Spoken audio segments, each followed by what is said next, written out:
हमारे साथ आरजेडी के वरिष्ठ नेता एवं सांसद मनोज झा हैं। सर, आतंकी हमले को 12 दिन हो गए हैं।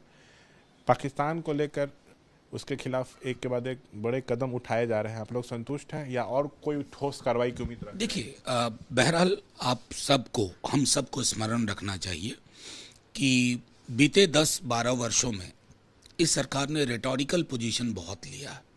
सैन्य कार्रवाई या कोई भी कार्रवाई जो होती है ना, वो सीक्रेसी मेंटेन करके होनी चाहिए।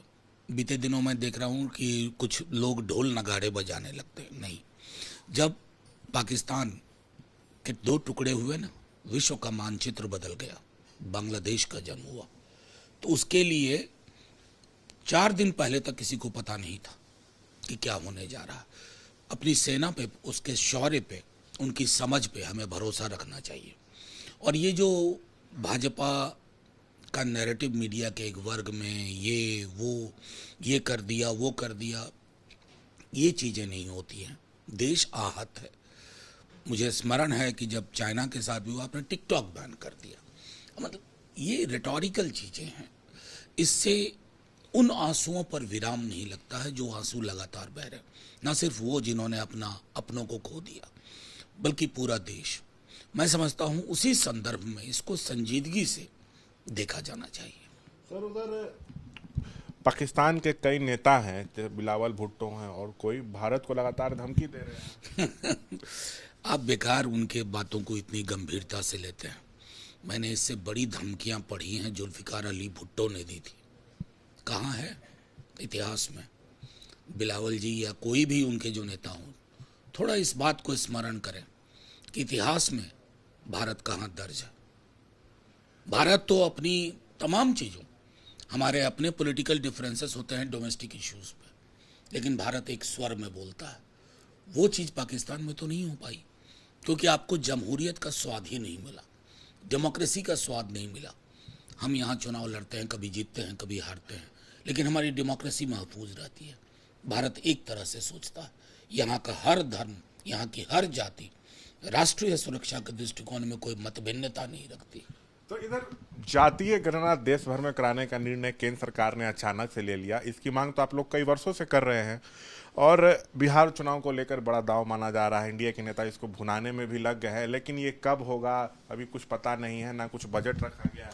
देखिए, मैं समझता हूँ कि आप लोग बिला वजह इसको बिहार चुनाव से जोड़ रहे हैं, क्योंकि कोई भी बहुजन धारा जब इतनी प्रबल हो जाती है ना, ताकतवर हुकूमत को भी झुकना पड़ता है। ये झुकने का क्षण था। वो जो धारा 40 वर्षों से लालू जी, शरद यादव जी, मुलायम सिंह जी, 4 दशकों से, और हाल के दिनों में जब नीतीश जी की अंतरात्मा हमारी करवट बैठी थी, तो तेजस्वी जी ने उनसे सुनिश्चित किया और इसी पॉइंट पे साथ गए थे, ये और नौकरी, 2 पॉइंट पे। लेकिन नॉमिनी अनुसूची में क्वांटम ऑफ रिजर्वेशन जो बढ़ा था, उसको मना कर दिया। प्रधानमंत्री जी और इनके कई मुख्यमंत्री अलग अलग राज्यों के, जातिवाद का जहर फैल जाएगा, ये हो जाएगा, वो हो जाएगा, लेकिन धारा तो प्रबल हो गई थी, ट्रैक्शन था जमीन पे, तो आपको झुकना पड़ा। लेकिन तेजस्वी जी ने एक खत लिख दिया। प्रधानमंत्री को चिट्ठी लिखे हैं तेजस्वी, उसके बारे में जानना। हाँ, उन्होंने जो खत लिखा, उन्होंने कहा कि मील का पत्थर है गणना की घोषणा, लेकिन ये आखिरी मील का पत्थर नहीं है। वही मैं कह रहा हूं, आखिरी मील का पत्थर नहीं है। गणना कब होगी, एलोकेशन करिए, फौरी तौर पर करिए, क्योंकि बहुत सारी चीजें जुड़ी हुई है इससे। जातिगत जनगणना से जुड़ी है, फिर डिलिमिटेशन जुड़ा हुआ है, वुमेन रिजर्वेशन है। तो उन्होंने पहली मांग की रिजर्वेशन विद इन रिजर्वेशन महिलाओं के केस में। दूसरा, SC ST के आलोक में, जैसे उनकी सीट्स रिजर्व्ड है, उसी तरह OBC EBC की सुनिश्चित हो।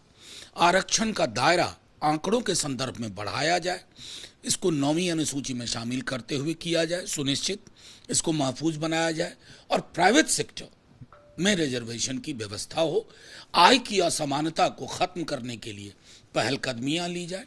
इस संदर्भ में उन्होंने कहा है, विधानसभा लोकसभा की सीट है, प्राइवेट क्षेत्र में आरक्षण, नंबर 2, नंबर 3 आय की असमानता खत्म करना, ये तमाम चीजें जो हैं, इसको और आरक्षण का दायरा बढ़ाना, इन तमाम चीज़ों को ध्यान में रखे बगैर अगर आप सिर्फ एक रेटोरिकल घोषणा करते हैं तो वो आधारहीन है, मूल्य विहीन है। एक आखिरी सवाल सर, इतना बड़ा आतंकी हमला हुआ, पूरा देश एकजुट है, आप लोग भी सरकार के साथ एकदम कंधे से कंधा मिलाकर खड़े हैं, लेकिन इसी बीच पूर्व सीएम पंजाब चन्नी ने फिर से सर्जिकल स्ट्राइक का सबूत मांगा है। देखिए, मैं समझता हूं कि इन बीतीता ही बिसारी है, आगे बढ़िए, आगे बढ़िए। मैं क्यों कह रहा हूं ये महत्वपूर्ण है।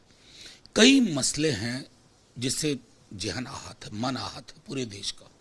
पुलवामा में हमने अपने जवान खो दिए। मैंने स्वयं सदन में 20 दफा कहा कि उसकी जांच रिपोर्ट कहाँ गई। अगर इतना बड़ा वो लैप्स था, अगर हमने वहाँ दुरुस्त काम किया होता, पहलगाम नहीं होता।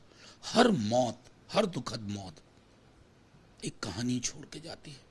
हम श्रद्धांजलि दे करके फौरी तौर पे निश्चिंत हो जाते हैं। श्रद्धांजलि का देश ना बने, कार्रवाई हो और इसको समूल नष्ट किया जाए। जहां इसकी प्रयोगशाला है, उन प्रयोगशालाओं का खात्मा किया जाए। तो ये थे बातचीत करते हुए मनोज झा। कैमरा पर्सन विशाल राय के साथ मैं शशांक कुमार, एबीपी न्यूज़ पटना।